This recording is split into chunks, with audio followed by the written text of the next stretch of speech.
After you complete working on the anterior leg, your second anterior leg, then you'll move up the side that you have been working on, and you'll move up to the arm and unwrap the arm, and begin by taking some of your massage cream or your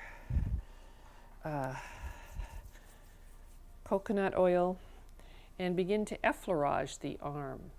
You'll do that by sliding up over the top of the shoulder and then coming down or snaking down. I'm going to get some more cream, or my coconut oil is what I'm using tonight, and feeling the full terrain of the arm, letting your fingers press from the top of the shoulder right to the top of the hand and alternate with each hand. So moving up with the left hand, coming down, securing that wrist, and then switching off with the other hand. Going from the right hand to the left hand each time, still keeping a support around the wrist, helping you lift up the arm and lubricate the entire arm and shoulder, elbow. And then the last time, you take both hands and place the hand that's closest to their torso, place the palm right over the top of the shoulder, and then the other hand, place that as far as you can get to underneath the shoulder, and then you have kind of a sandwich. And let yourself lean down, not pushing, but just leaning with your weight, having your palm cup around the top of the shoulder, just allowing for some movement towards the floor for that whole shoulder. And then taking both hands and bringing the entire shoulder down, sliding with your hands until you get back to the wrist. Now you're ready to work on the forearm.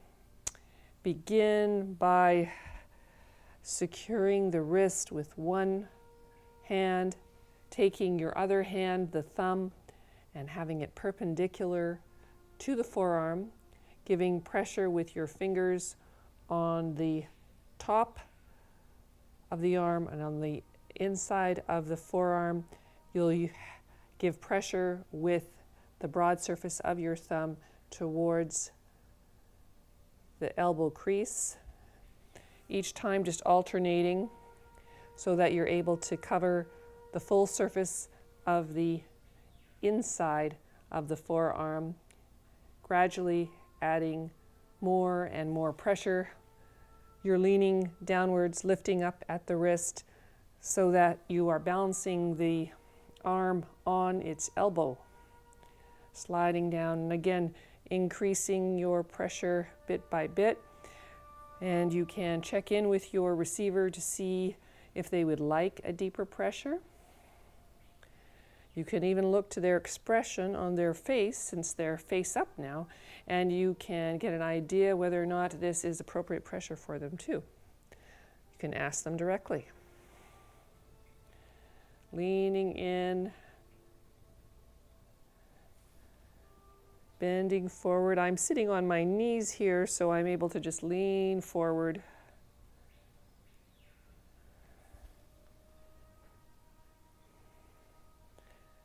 Then you'll slide into turning the arm over so that the top side of the forearm, or the hairy side for some people, will be on top, and you'll repeat exactly what you were doing for the inside of the forearm, but now we are leaning in, making sure that your thumb goes perpendicular to the belly of the muscle that's on the top of the forearm right there. So leaning in, gradually increasing pressure, checking in with your person, each time alternating hands so that you're able to cover all the musculature of the forearm It's the top of the forearm. Then we come back to the wrist and bring the arm out to the side. So this is what makes it easier working on the floor as opposed to the massage table.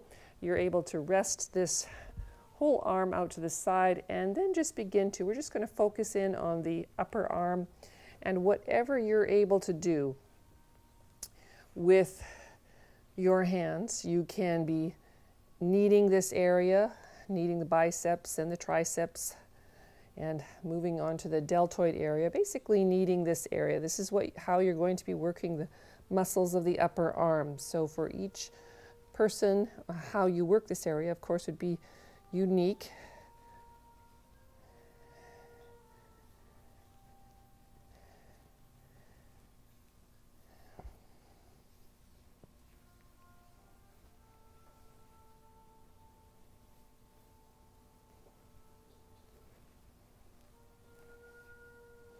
And slide your hands down to the wrist. And we're going to give a dangle to this whole shoulder area. So just allowing the shoulder girdle to begin to let go a little bit more so that you can, so that it can relax and you're able to provide some lengthening and stretching of the arm outwards and behind their head in a moment. So you're also giving a slight assessment. If this person finds a need to restrict their arm because of any kind of pain that they have in their arm or shoulder or restriction, they're going to not be able to have their arm move freely, or they're going to stop that from happening, and then you would not give the following stretches that will do. So if everything seems a go for their shoulder, then after you do this dangle, basically a tick-tock angle, you're lifting the arm about just an inch off the ground. And if that seems fine, then the first thing you'll do is just have a lengthening out to the side. And you can do that from this position. But if you really want to use your torso weight effectively, you will move to the side, take either part of the sheet or a towel that you have and just support around the wrist. And then with both hands, just lean back slightly. Be in communication with your receiver to find out if you should be adding more weight. Want to use the support with the towel or the sheet around the wrist so that you can hang on and you won't slide off the hand, but also so that you don't give too much or excessive pressure at the wrist area. Now, if this seems fine, then you can move a little bit beyond the shoulder, maybe out to the side a little bit, and get a sense of how that stretches for them.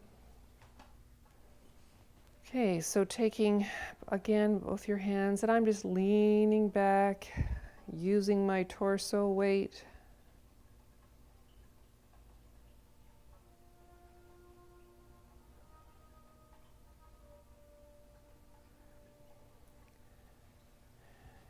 That works comfortably for your receiver, then you can move even further back.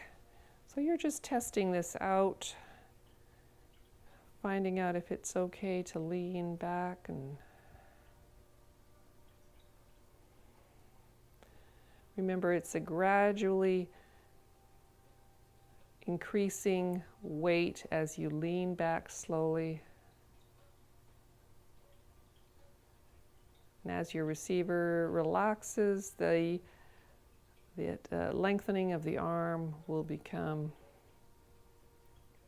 easier for them, and they can feel safe enough to let go in this area.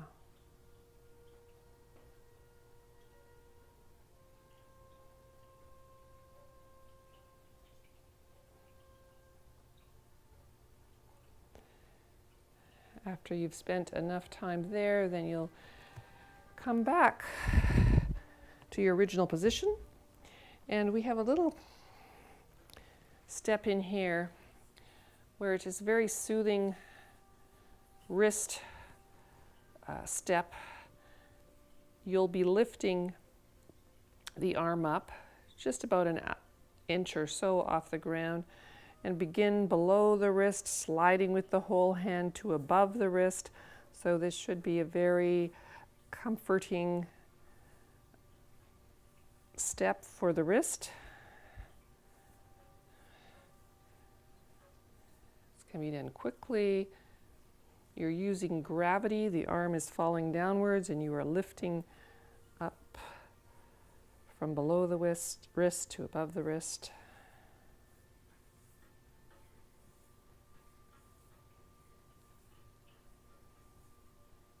Okay. And that focus on the wrist now brings us to working on the wrist in another direction. We're going to start by taking your thumbs and placing them right over the wrist bones, thumb pads right over the wrist bones, and begin to give a circular pressure just in that small area. If you feel that you can also move the fingers that are on the underside of the wrist, do that as well. But your main focus is feeling the bones of the wrist and giving a circular pressure there.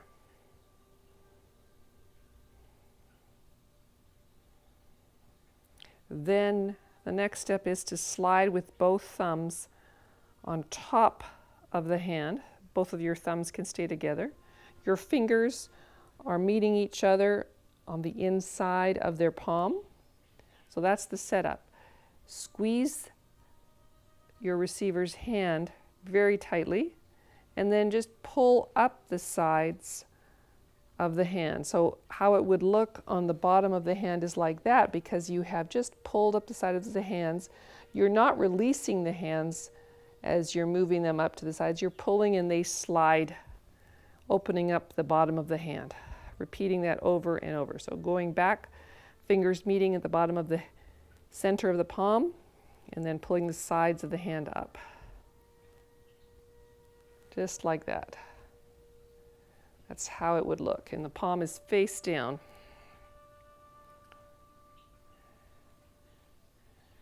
Then we turn the hand over, and this is where you will, again, find it easier to work on the floor. We're going to open up the hand, and one way to do this is to take your little fingers and place on each side of the middle finger, and then take your next finger, your ring finger, and place in the next slot. Your other fingers go on the back of the hand. Your thumbs meet in the center of the palm. You lean in with your weight right in the center of the palm and push outwards, opening the palm. Repeat, leaning in the center and pushing outwards. So we all have different size hands, and for some people it really works well to do this like this. Another way you could do that is to just hook the inside of your finger in the thumb area and a little finger next to the other little finger. Lean in with your thumbs and again open the palm. Leaning forward, using your body weight. So remember, you're leaning right into the floor. You have your fingers on the floor, their hand, and then your thumbs on top. So you've got a little hand sandwich here. Leaning forward.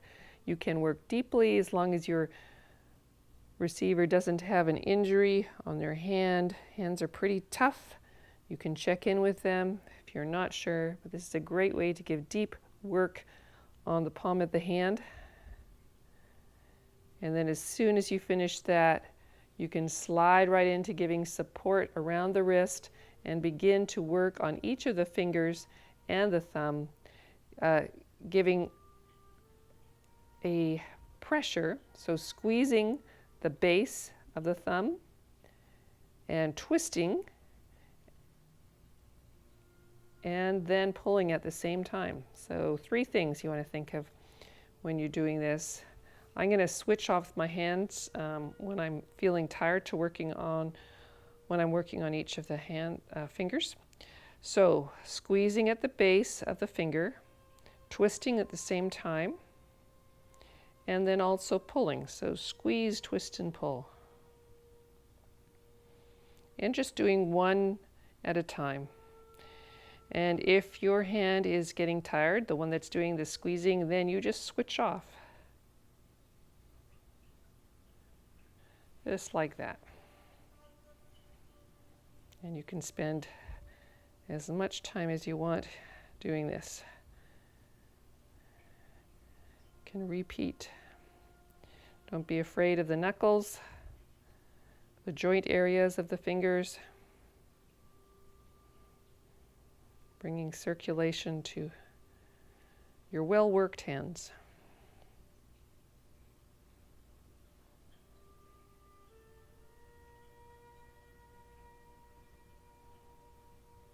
And when you finish the last one, you can slide up over the top of the shoulder. Try it with the other hand too. Slide up over the top of the shoulder, bring the arm down, finish up with both hands around the hand, and say goodbye to that arm and hand.